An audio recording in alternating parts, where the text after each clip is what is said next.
Good morning students. आज हम कक्षा 4 की हिंदी साहित्य की पुस्तक नवीन पल्लव के चौथे अध्याय रफ़ू की सुई नामक कहानी पढ़ेंगे।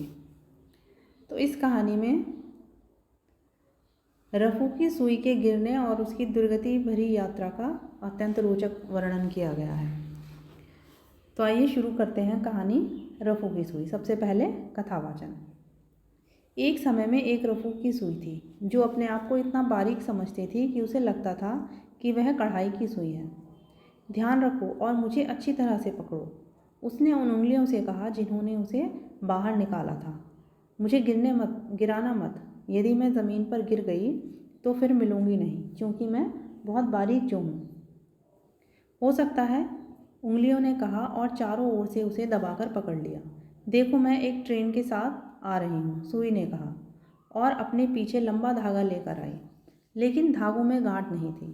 उंगलियां सुई को बावर्चीन की उन चप्पलों के पास लाईं जिनका ऊपर का चमड़ा फट गया था और उसे ठीक से पहले जैसा सिला जाना था। यह बहुत गंदा काम है, सुई ने कहा। मैं इसमें से नहीं निकल सकती। मैं टूट रही हूँ, मैं टूट रही हूँ, मैं टूट रही हूँ। और वह सचमुच टूट गई। क्या मैंने गलत कहा था? सुई बोली। मैं बहुत बारीक हूँ। अब यह एकदम बेकार हो गई है, उंगलियों ने कहा। लेकिन उसे उसी तरह पकड़े रहना पड़ा, क्योंकि बावर्चीन ने उस पर थोड़ी लाख लगाकर उससे अपना रुमाल अपने सामने की तरफ टाँक लिया। तो अब मैं एक रुमाल लगाने की सजावटी पिन बन गई हूँ, सुई बोली। मुझे मालूम था कि मेरा आदर किया जाएगा। जब कोई किसी लायक होता है तभी उसका आदर होता है। और वह मन ही मन हंसी, क्योंकि किसी को भी नहीं मालूम कि सुई किस तरह हंस सकती है।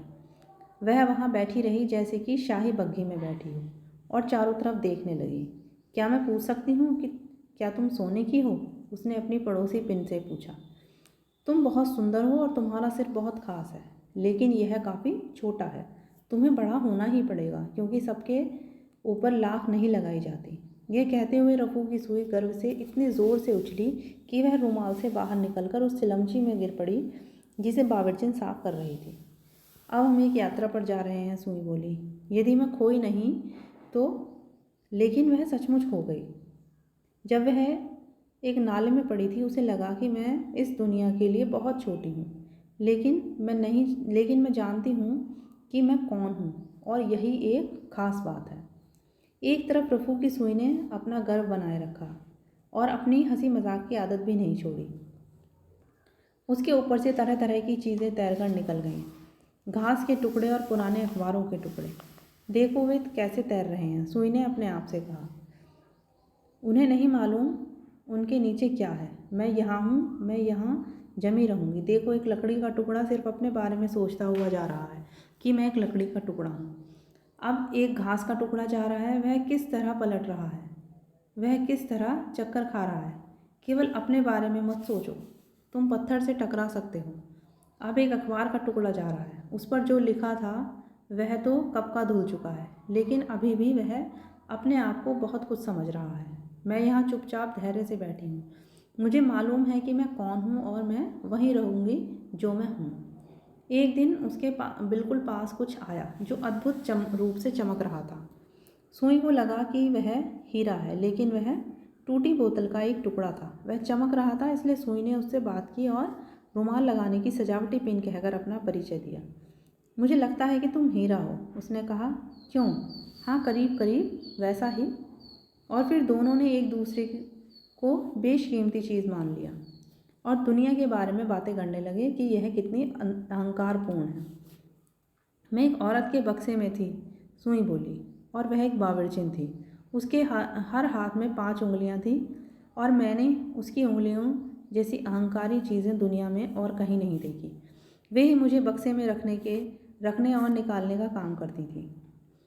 क्या वे अच्छे खानदान की थी? बोतल के टुकड़े ने पूछा। नहीं, बिल्कुल नहीं, सुई ने जवाब दिया, लेकिन बहुत घमंडी। उस उंगली परिवार में 5 भाई थे। वे बहुत गर्व के साथ रहते थे, हालांकि उनकी लंबाई अलग अलग थी।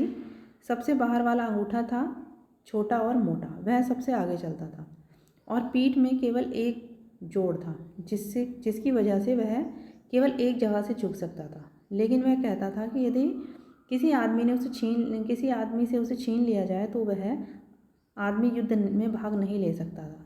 गड्ढेदार मुंह वाली उंगली अपने आप को मीठे और खट्टे में डुबोती रहती थी। सूरज और चांद की तरफ इशारा करती थी और लिखते समय काम करती थी। तीसरी उंगली, लंबी उंगली, अपने कंधों के ऊपर से सबको देखती थी। सोना पहनने वाली चौथी उंगली अपनी कमर में सोने की पट्टी बांधे रहती थी और नन्ही खेलने वाली छोटी उंगली कुछ भी नहीं करती थी और उसे इसी बात का घमंड था। वह कुछ नहीं, सिर्फ अपनी तारीफ करती रहती थी, इसलिए मैं वहाँ से आ गई और अब हम यहाँ चमकते रहेंगे, बोतल के टुकड़े ने कहा। इसी समय नाले में और पानी आ गया। मैं यहीं रहूँगी, मैं बहुत छोटी हूँ, लेकिन यही मेरा गर्व है और मेरा गर्व सम्मान योग्य है। और वह सुई वहीं गर्व से बैठी रही। उसे बड़े बड़े विचार आते रहे। मैं यह मान सकती हूँ कि मैं एक सूरज की किरण से पैदा हुई थी। मैं इतनी बारीक हूँ कि मुझे सचमुच यह लगता है कि सूरज की किरण हमेशा मुझे नाले के नीचे ढूंढती रहती है। मैं इतनी बारीक हूँ कि मेरी माँ भी मुझे खोज नहीं सकती। यदि मेरे पास मेरी आंखें होती तो जो टूट गई हैं तो मैं रो सकती थी, लेकिन नहीं, मुझे रोना नहीं चाहिए क्योंकि यह भद्र लोगों का काम नहीं है। एक दिन उस नाले में गली के कुछ लड़के कुछ खोजते हुए आए। यहाँ उन्हें कई बार पुरानी कीलें, 1-2 पैसे या इसी तरह की चीज़ें मिल जाती थी। यह गंदा काम था, लेकिन इसमें उन्हें मज़ा आता था। एक चिल्लाया जिसे सुई चुभ गई थी। यहाँ कुछ है। मैं कुछ नहीं बल्कि एक स्त्री हूँ, सुई बोली। लेकिन उसकी बात किसी ने नहीं सुनी। उसकी लाख निकल गई थी और वह काली पड़ गई थी, लेकिन काला होने से आदमी पतला दिखने लगता है, इसलिए वह खुद को और बारीक मानने लगी थी। वो देखो, अंडे का छिलका तैरता आ रहा है, लड़कों ने कहा और सुई को अंडे के छिलके में घुसा दिया। सफ़ेद दीवारें और काली में अच्छा दिखता है, सुई ने कहा। अब मुझे कोई भी मुझे देख सकता है। मुझे यही चिंता है कि पानी से मेरी तबीयत खराब ना हो जाए, लेकिन वह अच्छी भली है। यदि किसी का लोहे का पेट हो और वह यह ध्यान रखे कि वह आम आदमी से थोड़ा अलग है, तो पानी में किसी की तबीयत खराब नहीं हो सकती। मेरी तबीयत ठीक है। जो जितना बारीक होता है उतने ही परेशानियों को सहन कर सकता है। चटाक, अंडे का छिलका टूट गया क्योंकि उसके ऊपर से एक छोटा हाथ ठेला निकल गया था। हे ईश्वर, कोई किसी को कैसे कुचल देता है, सुई बोली। मेरी तबीयत खराब हो रही है, मैं बीमार हो रही हूँ, लेकिन उसकी तबीयत सचमुच खराब नहीं थी। हालांकि हाथ ठेला उसके ऊपर से गुजर गया था, फिर भी वह वहीं लेटी थी और वहीं लेटी रहेगी। तो ये कहानी हमें सिखाती है कि हमें जीवन में आने वाले संघर्षों से कभी भी घबराना नहीं चाहिए। हमें हिम्मत नहीं हारनी चाहिए और हर तरह की समस्या का सामना पूरी हिम्मत से करना चाहिए। जिस तरह से सुई, भले ही वो टूट चुकी थी, लेकिन उसके बाद भी उसने हिम्मत नहीं हारी थी। भले ही वो कुछ नहीं कर सकती थी, लेकिन उसके बाद भी उसने अपनी हिम्मत को कम नहीं होने दिया था। किसी को यह नहीं दर्शाया था कि वह परेशान है या वह पूरी तरह से टूट चुकी है। तो इसी तरह से हमें भी अपने जीवन में हर तरह के संघर्षों के लिए हमेशा तैयार रहना चाहिए, ताकि हम अपने जीवन में आगे बढ़ सकें। तो आशा करती हूँ कि आपको यह कहानी समझ में आ गई होगी। अब इस पाठ से संबंधित प्रश्नों के उत्तर। सबसे पहले लिखित प्रश्न, रफू की सुई अपने आप को क्या समझती थी? इसका आंसर है, रफू की सुई अपने आप को कढ़ाई की सुई समझती थी। रफू की सुई ने पिन से क्या कहा? रफू की सुई ने पिन से कहा, तुम बहुत सुंदर हो और तुम्हारा सिर बहुत खास है, लेकिन यह काफ़ी छोटा है।